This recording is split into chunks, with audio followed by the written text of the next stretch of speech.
এক দেয়াল এক দুই দেয়াল এক স্লোগান দেখলে না? তৃণমূল কংগ্রেস এবং সিপিএমের স্লোগানটা তো একই। সব যে কটা স্লোগান লিখছে সে কটা স্লোগান এক। সায়নী ঘোষ তো এসছেই সিপিএম থেকে এসছে বলেই তো দেয়াল লিখনও একরকম হচ্ছে, স্লোগানও একরকম হচ্ছে, এবং এটা আজকে ফাঁস হয়ে গেছে। সারা বাংলার মানুষ দেখছে। আমি 40 দিন ধরে বলছি যে একই দেয়াল লিখন, একই দেয়ালে একদিকে কাস্তে হাতুড়ি একদিকে ঘাসফুল। আমি 40 দিন ধরে বলছি যে এরা একেবারে সিঙ্ক্রোনাইজড কোঅর্ডিনেটেড ওয়েতে তারা নিজেদের ক্যাম্পেইনটা করছে, এবং গতকাল পুরো ব্যাপারটা ফাঁস হয়ে গেছে। তৃণমূল ও সিপিএম আসলে একই। বারুইপুরের মল্লিকপুরে প্রচারে এসে এমনই অভিযোগ করলেন যাদবপুর লোকসভা কেন্দ্রের বিজেপি প্রার্থী অনির্বাণ গঙ্গোপাধ্যায়। সম্প্রতি তৃণমূল ও সিপিএম দুই দলের দেওয়াল লেখন পদ্ধতি ও একই স্লোগান সামনে এসেছে। সেই প্রসঙ্গ তুলে এদিন অনির্বাণ বলেন, আমি তো দীর্ঘদিন ধরেই বলছি ওরা আসলে একই। দু দলের দেওয়ালে একই স্লোগান লেখার ঘটনায় তা প্রমাণ হয়ে গেল।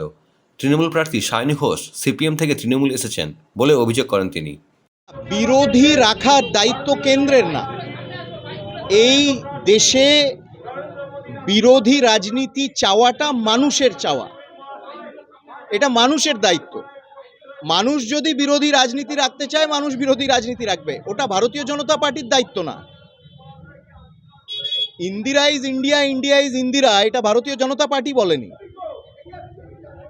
এবং সেই জন্যে বিরোধী শূন্য রাজনীতি এটা আমাদের না। আমরা তো 50 বছর বিরোধী আসনে থেকে রাজনীতি করেছি।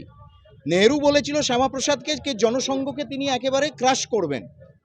50 বছর 52 থেকে 1999 1996-তে ষড়যন্ত্র করে অটল বিহারী বাজপেয়ীকে 13 মাসে 13 দিনের মাথায় তার সরকার ফেলে দিল। আমরা 1999 অবধি, 52 থেকে 99 অবধি আমরা বিরোধী আসনে বসে রাজনীতি করেছি। তো আমরা কেন চাইবো না বিরোধী শূন্য? আমরা অবশ্যই চাই বিরোধী থাকুক না এই দেশে। আমাদের সেই মানসিকতা নেই। না, হেলিকপ্টারে আয়কর হানা এবং কেন দিয়েছে, কি বৃত্তান্ত, ইলেকশন কমিশনকে গিয়ে কমপ্লেন করুক না। ইলেকশন কমিশনকে তো শ্রীমান অভিষেক বন্দ্যোপাধ্যায় প্রত্যেক দিন তিনি দোষারোপ করছেন, গালাগালি করছেন। তো ইলেকশন কমিশনকে গিয়ে করুক।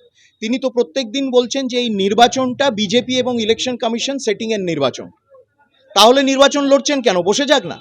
সেটিংয়েরই যদি নির্বাচন বসে যাক। কমিটেড জুডিশিয়ারির কথা আমরা বলিনি, কংগ্রেস বলেছিল, এবং সেই কংগ্রেসের প্রশাখা হচ্ছে তৃণমূল কংগ্রেস। কমিটেড জুডিশিয়ারি, অশোকনাথ রায় সব 3 জনকে সুপারসিড করে চিফ জাস্টিস হয়েছিল আমাদের আমলে না, তাদের আমলে। মানুষ এগুলো ভুলে যায়নি। এমার্জেন্সি আমরা লাগাইনি, তারা লাগিয়েছিল। এবং 84 সালে শিখদের যে হত্যা দাঙ্গা হয়েছিল, তার তখন দলে ছিলেন, 84 সালে দলে ছিলেন, কংগ্রেস দলে ছিলেন মমতা বন্দ্যোপাধ্যায়। আজ অবধি ক্ষমা চেয়েছেন? 84-তে তো যাদবপুর থেকে জিতেছিলেন।